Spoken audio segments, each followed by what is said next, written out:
Hello guys, आपका एक बार फिर से स्वागत है। अपने पशुपालन के मॉडल पेपर चल रहे थे। आज अपने ये 14वां मॉडल पेपर है जो कि इंपॉर्टेंट है। पशु परिचय, कृषि पर्यवेक्षक भर्ती, इसके अलावा और अन्य जितने भी एग्जाम जिनमें आपके पशुपालन पूछा जाता है। तो आज का अपना सबसे पहला क्वेश्चन है, पशु गणना 2019 के अनुसार भारत में कुल पशुधन है। भारत में जो पशु गणना है 2019 में हुई थी लास्ट, उसके अनुसार भारत में कुल पशुधन आपको बताने हैं। ऑप्शन यहाँ पे है 535.78 लाख, 535.78 मिलियन, 851.81 मिलियन और 120.8 मिलियन। तो बताइए देखिए इसका राइट आंसर क्या हो जाएगा। इसका यहाँ पे राइट आंसर हो जाएगा 535.78 मिलियन है। 2019 की जो पशु गणना है उसके अनुसार कुल पशुधन है कितने हैं, 535.78 मिलियन। अपने पास क्वेश्चन है 20वीं पशु गणना 2019 के अनुसार भारत में कुल गाय आपको बतानी है। 20वीं पशु गणना 2019 में हुई थी तो उसके अनुसार आपको भारत में कुल गाय बतानी है। अपने पास यहाँ पे ऑप्शन है 192.49 लाख, 142.11 मिलियन, 192.49 मिलियन और 142.11 लाख। तो बताइए देखिए इसका राइट आंसर क्या हो जाएगा। इसका देखिए यहाँ पे राइट आंसर हो जाएगा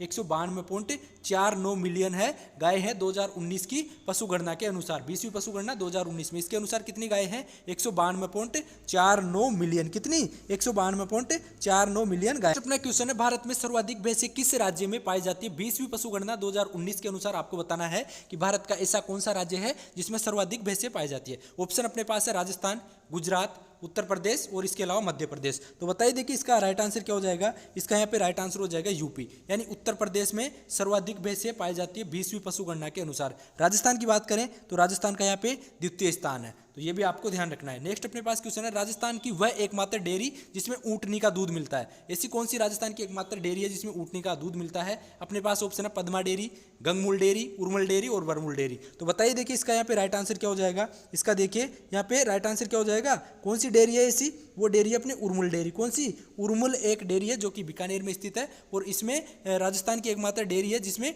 ऊँटनी का दूध मिलता है। तो आपको अच्छे से ध्यान रखना है, उर्मुल डेयरी बीकानेर में स्थित है जिसमें ऊँटनी का दूध मिलता है। नेक्स्ट अपने पास क्वेश्चन है, एनडीआरआई संस्थान कहाँ पे स्थित है, ये आपको बताना है। यानी नेशनल डेयरी रिसर्च इंस्टीट्यूट है, ये कहाँ पे, ये आपको बताना है। राजस्थान, हिसार, करनाल, मध्य प्रदेश। तो एनडीआरआई कहाँ पे है, एनडीआरआई करनाल हरियाणा में। कहाँ पे है, एनडीआरआई करनाल हरियाणा में है। अपने पास क्वेश्चन है, राष्ट्रीय दुग्ध दिवस कब मनाया जाता है, ये आपको बताना है। 26 दिसंबर को, 26 जुलाई को, 26 जनवरी को, 26 नवंबर को। तो राष्ट्रीय दुग्ध दिवस कब मनाया जाता है, 26 नवंबर को मनाया जाता है। कब, 26 नवंबर को। 26 नवंबर को डॉक्टर वर्गीज कुरियन का जन्म दिवस है, तो उसी के दिन राष्ट्रीय दुग्ध दिवस मनाया जाता है। इसके अलावा आपसे पूछ ले कि विश्व दुग्ध दिवस कब मनाया जाता है, तो 1 जून को मनाया जाता है। कब, 1 जून को विश्व दुग्ध दिवस मनाया जाता है। नेक्स्ट अपने पास क्वेश्चन है, गाय भैंस में इंसाइजर टीथ होते हैं। गाय भैंस में इंसाइजर टीथ आपको बताने हैं कहाँ होते हैं, केवल ऊपरी जबड़े में, केवल निचले जबड़े में, दोनों जबड़े में और इसके अलावा कोई नहीं। तो इसका राइट आंसर हो जाएगा, गाय भैंस में जो इंसाइजर टीथ होते हैं ये कहाँ पे होते हैं, ये केवल निचले जबड़े में होते हैं। कहाँ पे, केवल नीचे वाला जो जबड़ा होता है उसमें इंसाइजर टीथ होते हैं।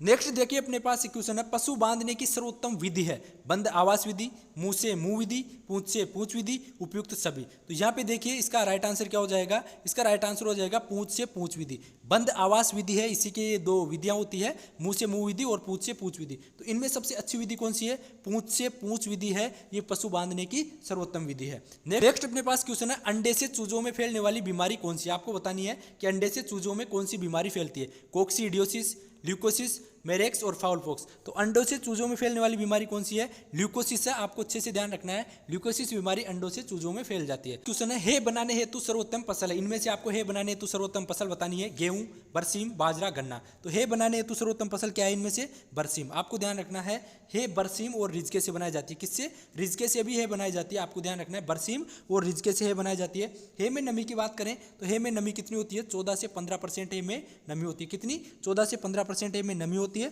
जबकि बात करें शुष्क पदार्थ तो हे में 85 से और 90% शुष्क पदार्थ होता है। हे में शुष्क पदार्थ की मात्रा कितनी होती है, 85 से 90% शुष्क पदार्थ, जबकि नमी की मात्रा 14 से 15%। नेक्स्ट अपने पास क्वेश्चन है, मादा में ताव या गर्मी में आने पर सबसे अधिक प्रभावशाली एवं सक्रिय होने वाला हार्मोन आपको बताना है। इनमें से ऑप्शन अपने पास है प्रोजेस्टेरोन, ऑक्सीटोसिन, टेस्टोस्टेरोन और एस्ट्रोजन। तो इसका राइट आंसर क्या हो जाएगा, यहाँ पे राइट आंसर हो जाएगा प्रोजेस्टेरोन। मादा जब ताव या गर्मी में आ जाता है तो सबसे अधिक सक्रिय एवं प्रभावशाली हार्मोन कौन सा होता है, प्रोजेस्टेरोन। नेक्स्ट अपने पास यहाँ पे क्वेश्चन है, किस कृषि एवं कृषि संबंधी उत्पाद का सकल घरेलू उत्पाद में अधिकतम योगदान है। यानी आपको बताना है कि ऐसा कौन सा कृषि एवं कृषि से संबंधित उत्पाद है जिसका जीडीपी में सर्वाधिक योगदान है। अपने पास यहाँ पे ऑप्शन है गेहूं, दूध, चावल, ज्वार। तो बताइए देखिए इसका राइट आंसर क्या हो जाएगा। इसका यहाँ पे राइट आंसर हो जाएगा दूध। दूध का है सर्वाधिक योगदान है जीडीपी में। नेक्स्ट क्वेश्चन की बात करें, दाने में सामान्यतः क्रूड फाइबर होता है। दाने में आपको क्रूड फाइबर बताना है। यहाँ पे ऑप्शन अपने पास है 24%, 20%, 18% और 18% से कम। तो इसका राइट आंसर क्या हो जाएगा?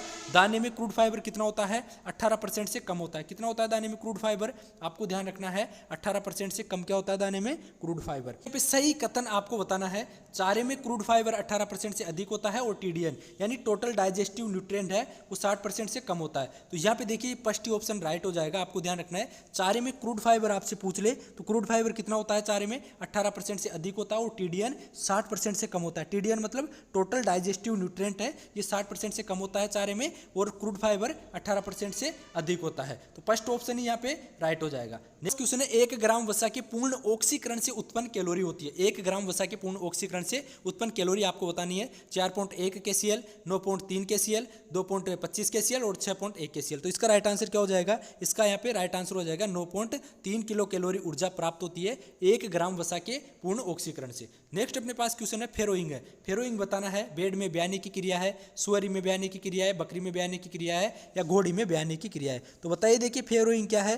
फेरोइंग क्या है? फेरोइंग है सुअरी में ब्याने की क्रिया। आपको ध्यान रखना है यहाँ पे सेकंड ऑप्शन है वो राइट हो जाएगा। सुअर में ब्याने की क्रिया क्या कहलाती है? फेरोइंग कहलाती है। भेड़ में ब्याने की क्रिया क्या कहलाती है? भेड़ में ब्याने की क्रिया लेम्बिंग कहलाती है। ये भी आपको ध्यान रखना है। तो सुअरी में ब्याने की क्रिया फेरोइंग। नेक्स्ट क्वेश्चन की बात करें, वह मादा जो कभी गर्भित नहीं होती उसको क्या बोलते हैं? वो बताना है आपको कि ऐसी मादा जो कभी गर्भित नहीं होती, यूनिफेरा, नल्लीफेरा, प्राइमीफेरा और पर्लीफेरा। तो बताइए देखिए वह मादा जो कभी गर्भित नहीं होती उसको क्या बोलते हैं? अपन नल्लीफेरा बोलते हैं। क्या बोलते हैं? नल्लीफेरा बोलते हैं। आपको अच्छे से ध्यान रखना है, सेकंड ऑप्शन यहाँ पे राइट हो जाएगा। नेक्स्ट अपना क्वेश्चन है, मध्य चक्र की सबसे लंबी अवस्था आपको बतानी है।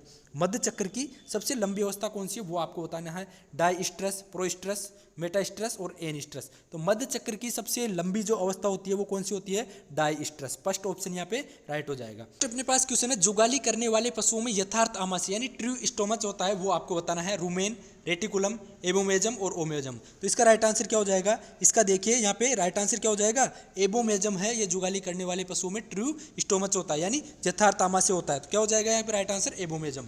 नेक्स्ट अपने पास क्वेश्चन है, गोदना या टैटूइंग द्वारा चिन्हित करने के लिए पशु का कौन सा अंग काम में लेते हैं? यहाँ पे अंग आपसे पूछा है गोदना या टैटूइंग के लिए। नाक, कान, गर्दन, पिछला पैर। तो कौन सा अंग अपन पशु का काम में लेते हैं? गोदना या टैटूइंग के लिए पशु का कान काम में लेते हैं। और ये गोदना या टैटूइंग किस पशु में अपनाते हैं? तो ये गाय और भैंस में अपनाते हैं। कौन से पशु में? गाय और भैंस में अपनाते हैं। गाय और भैंस के पशु के कान में टैटू करते हैं। इसके अलावा ये क्या है? एक स्थायी विधि है। ये क्या है? पशु को चिन्हित करने की स्थायी विधि आपसे पूछ ले तो गोदना या टैटूइंग क्या है? एक स्थायी विधि है पशु को चिन्हित करने की। नेक्स्ट अपने पास क्वेश्चन है, प्रोजेनी टेस्टिंग है। प्रोजेनी टेस्टिंग आपको बताना है ये क्या है? अपने पास यहाँ पे ऑप्शन है, नर सांड के चयन की विधि, गाय के चयन की विधि, घोड़े के चयन की विधि, उपरोक्त में से कोई नहीं। तो बताइए देखिए इसका राइट आंसर क्या हो जाएगा? नर सांड के चयन की विधि है। क्या है? नर सांड के चयन की जो विधि है उसको अपन प्रोजेनी टेस्टिंग या संतति टेस्टिंग या आनुवांशिकी चयन भी इसको बोलते हैं। क्या बोलते हैं? संतति चयन या आनुवांशिकी चयन भी अपन इसको प्रोजेनी टेस्टिंग है इसको बोलते हैं। तो ये आज का अपना मॉडल पेपर हो गया। बाकी और आप देखना चाहते हैं मॉडल पेपर तो पशु परिचर के नाम से आपको एक प्लेलिस्ट मिलेगी, वहां से जाके आप देख सकते हैं। तो मिलते हैं नेक्स्ट वीडियो में। जय हिंद, जय भारत।